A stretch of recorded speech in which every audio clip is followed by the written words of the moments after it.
Hello everybody, Carlo Fierens here. So we made it to the sixth episode of this series dedicated to Napoleon Coste Studies, Opus 38. This study is in A major with a very simple ABA form. B is mainly in F sharp minor, and we will see how this key is approached.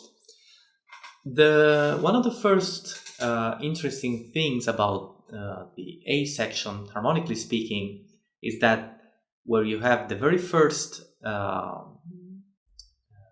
cadence, so going from the dominant to the tonic, you have an interpolation in between the two chords. So I try to play it for you. You can see the example. You have in the very first measure, actually, moving to the second measure, you have the dominant chord. And then instead of going directly to A major, you will have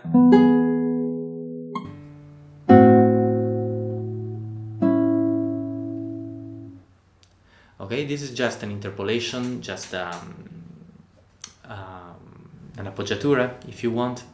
And you could label that as a common tone diminished seventh, or you can even respell the C natural as a B sharp and look in different ways, but in any case it's a diminished seventh that is just an appoggiatura to the tonic. It's a nice way to give an extra color to a simple cadence. You have a secondary dominant, just to go to the actual dominant E major, and then we're moving to the B section that, as I said before, is in F sharp minor, which is the relative minor of A major. So how is this key approached? Simply by a common tone, which is C major. C major is common both to A major and to F sharp minor.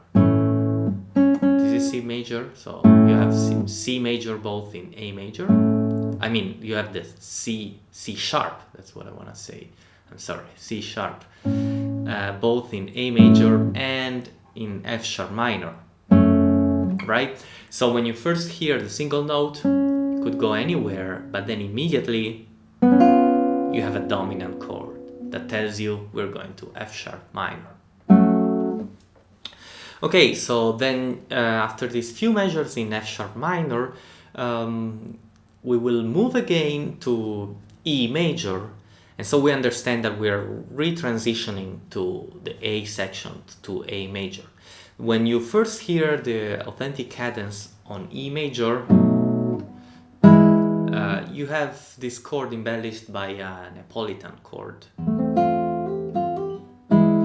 that is quite an unusual device in Coste's harmonic resources. He does that quite a lot.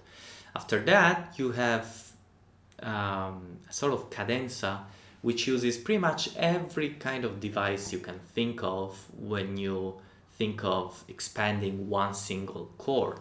First, you have the arpeggio on E major landing on the seventh.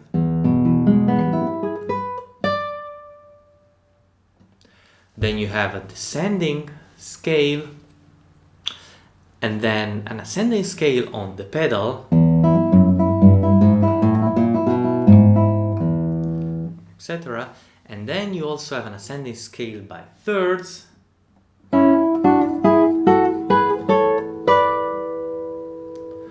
where it stays for a while. Then you have again the simple chord, then a descending scale, and finally, after the dominant chord with the seventh, you have a few harmonics that introduce the A section again. So the harmonics are natural harmonics that spell the E7 chord. And that's it. So I will play this study for you. please remember that you can subscribe to the channel for the next chapters of this series. You can also find the analysis sheet by clicking on the link down below. I recommend that you download it because it also helps to follow the short analysis that I'm giving you on the score, and also you can dig into some concepts further. I will see you next week with the next study, and thanks for watching. Bye bye.